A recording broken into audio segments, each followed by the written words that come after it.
Yo, what's up, Red Army? Welcome back to my channel. I just want to thank you guys for all the support on the recent 2K videos. You guys really seem to enjoy it, and I really enjoy making this content. I'm going to stick to only posting about once a week because that's the rate I'm comfortable at going at, and I don't want to just put out some crappy video that isn't watchable, or I'm just pushing out clickbait content that's not funny. So honestly, like, no balls, just put on post notifications because I'm not going to annoy you. I'm not just going to put out alerts over nothing. Like, if my YouTube channel is going to notify you about anything, it's going to be about a video that I think is pretty funny and that I put a lot of work into. Also, I do just want to plug my merch a little bit. There will be a link below this video if you guys want to go check it out. So far, I just have My Parents Are Divorced hoodies and t-shirts on there in men's sizes only, but I'm looking to upgrade that website and also the merchandise I sell on there later on, but I just think this is a funny line to start out with. So if that interests you, go check it out. But no pressure, you guys are supporting me enough just by watching this video or interacting with it in any way. Enjoy the video. So in this video, I take the 2020 NBA Lakers, most likely the champions of this year's finals, inside a simulation of the WNBA league. If they don't end up winning the championship later on, you guys can rip me a new one in the comments. I don't care, I deserve it. I'm a Bron-sexual, I'm coming out of the closet, I'm a LeBron fan, I'm from Missouri, I have nobody to cheer for. I'd rather cheer for a player than an organization. Look out! So to make it possible for the 2020 NBA Championship Lakers to play in the WNBA League, I had to look through all the stats. Again, I took down their height, weight, their name, their player types, all that, their attributes, hot zones, badges. So pretty much are the exact same players. I couldn't change their appearances though. I did just end up kind of just matching players with who I thought they kind of looked like. Honestly, I should have made Candace Parker Anthony Davis. I messed up there. They both kind of have unibrows. Still, I would let Candace Parker disrespect me in a handful of ways. And then also, some of the players only went to high school, not college. For instance, Dwight Howard's from Georgia, I believe, so I made him go to Auburn. He just seems like an Auburn type of guy. And then J.R. Smith is another player who didn't go to college, and he's from New Jersey, so it was only right that I had him go to Princeton. Also, I did make this roster public. I'll put that in the bio below. I think it's actually really fun to play with. If you're playing against somebody that you know is really bad, you could really demoralize them by giving them the actual Lakers and then beating them with a WNBA team. I think that would be pretty fun to do. But yeah, I ended up taking down the top 12 players based off overall. I believe that's the max amount of players you can have on a WNBA team, oddly enough. And then what I did is I put them in the WNBA League. I did play with them a little bit, and you'll see some of those highlights. These are some of the more realistic highlights of how the WNBA versus NBA would probably go. We started out hot with a pretty good lead of 27-0. I think this is pretty fairly realistic. But yeah, they did get this bullshit shot off. The score of this game ended up being around like a 60-point blowout or something like that. But the fan attendance started to get more realistic at the end, which I thought was a pretty cool feature. Afterwards, the ladies all moisturize hands with each other, and then I'm going to hop into the league with this team and see how they do. I did notice when you're simulating through these games, the Lakers kind of suck. They started off pretty solid, winning 5 games in a row, which is pretty realistic even though they're winning by like a couple points each game. But then they went on a huge losing streak. I don't know what happened there. But yeah, they ended up going 13-9 for the season. In the WNBA league, you can only play 22 games. Honestly, I don't even know if that's what they play, but that's what it is. As you can see here, LeBron James was awarded with the most valuable player. He may not be able to win it over the Greek Freak, but he sure knows how to take away those women's rights from them. With a solid 18 points, 7 rebounds, and 7 assists. And these are in 10-minute quarters also. And then when it came to the playoffs, we got the 4 seed or something like that. I noticed if I went through Simcast Live, they would win the games like how they actually should. So I just ended up kind of doing that, or just watching the games and spectating them. So you'll see a little bit of each here probably. But they ended up beating the Seattle Supersonics, Aces. I don't know. I don't really care, to be honest. They won the 3-game series 2-0. Then in the conference finals, they ended up beating Team Miracle Whip 2-1.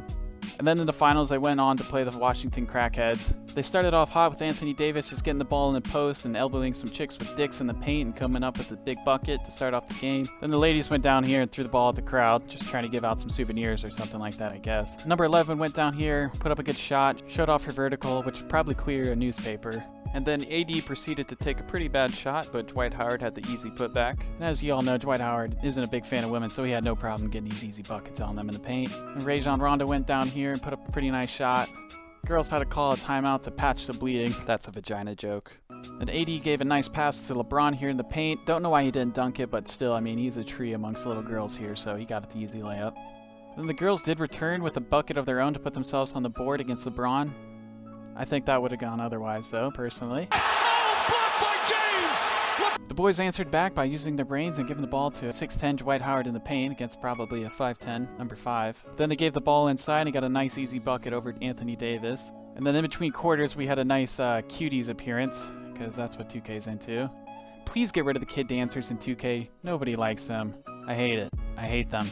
But then the second quarter started. Caldwell Pope ended up giving the ball to Rajon Rondo for a nice open layup. Good defense there. Number 9 went in the paint here, tried scoring over 7-footer, and he just ended up blocking that with his elbow. The girls returned here with a bucket of their own. Number 5 went inside and just scored an open layup again. And again, the boys just put the ball inside, and JaVale McGee got a nice, easy bucket. Number 33 went in here and set a pretty hard screen, I guess. Number 5 here just broke Rajon Rondo's ankles and went in for an easy bucket. Again, the fellas just put it inside. Anthony Davis just scored with ease. I don't think these ladies are even 6 foot or taller. Ladies put up a pretty crappy shot, but somehow got the rebound over 7 foot JaVale McGee, and they scored a layup, bringing the game within 6. But then Ellen DeGeneres took the ball inside and got a pretty nice contested shot, but made that in the face of the D. Then Washington goes down the other way and gets another easy layup on the boys, bringing the game within single digits going into the second half. But we did get some really cool dunks here to start off the second half. Oh, never mind. That's actually just a halftime entertainment, and they're jumping off trampoline. Never mind, sorry. Then the ladies return with a contested layup on Dwight Howard, and they make that over him. Fair enough. Then the Lakers came back the other way, gave it to their star player, Rajon Rondo. He committed battery and assault on his way to get the bucket. Then Ellen DeGeneres goes back, cuts across a D, makes it actually a really good move. Brings the girls within 6.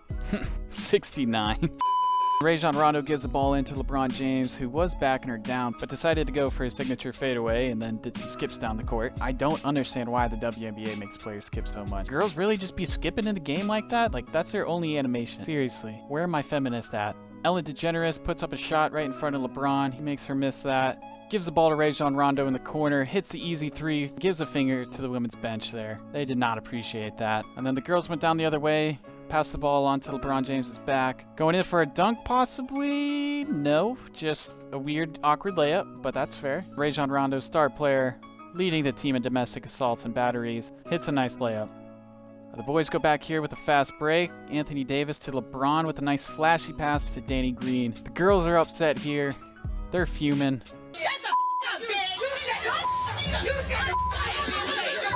Then to end the third quarter, they give the ball into LeBron, who actually nails a shot. He does not give a crap about women's rights. Gotta respect the man. Mamba mentality. Girls go down the other way and decide to take a contested shot in front of one of the tallest WNBA players ever, JaVale McGee. And Danny Green sizes up the D on the other end, but just ends up giving the ball to the ladies. Simp. And the ladies capitalize big with another contested shot over a 7-footer. And then the boys go down and give the ball to LeBron James inside for a would-be dunk, but a nice off-the-glass layup highlight there. Nice. That's WNBA basketball. Kyle Kuzma ends up going inside the paint and dominates this little light skin here. That's got me thinking of something else, but back to the video. Mitchell decides to go inside against 2 7-footers again. Then LeBron here in the other end just goes right by the defense and gets a nice easy layup. But yeah, the ladies go back down here with their signature contested layup, but they end up getting the rebound and scoring afterwards. It's been a slow half for them, but this brings the game within 23 points. So 23 points more and they're in business. And then number 23 got a nice fast break here, dished it off to her lady friend here with a nice easy bucket inside. Then number 23 here took the nice, actually open shot, missed it, but of course, a layup is a layup. They make those in 2K regardless. Braun went down the other way and returned the favor, gave the ball into Markieff Morris for a nice easy layup. And then this game's pretty much over. It's a 24-point lead here at this point, but the ladies do hit a nice 3-pointer at the top of the key. And then the fellas here just decide to dribble the ball out, and they are, just like that, WNBA champions. It's the Sparks taking care of business in this one. Now this WNBA championship is next level. 2K really shows out for WNBA here. As you can see, they got confetti, they got everything. They're jumping in the background. The fans are going mild. They announce that you're the 2020 WNBA champions, and that's it. No, that's literally it. There's no other animations. 2K does not care about WNBA players or their feelings. They know who their market is. No ceremony, no drinks. They're just going to have to go home and watch some Grey's Anatomy. That's their celebration for the night. You got to love the effort 2K puts in behind the scenes. But yeah, that was pretty easy. As long as I watched the games, they actually did what they were supposed to do. If I just simulated the games, they did terrible. LeBron James was the finals MVP, averaging 27 minutes, 18 points, and 5 rebounds, 9 assists, which is pretty good. Thank you guys for watching. If you wouldn't mind leaving a hateful or misogynistic comment in the comments below, I'm sure there's an argument in here. Bring your feminist friends in here. They will get destroyed. I don't know, get weird. Measure your poop. Tell me the weight in grams. I don't know, just get weird. This is a safe place. Thanks for watching. Love you guys.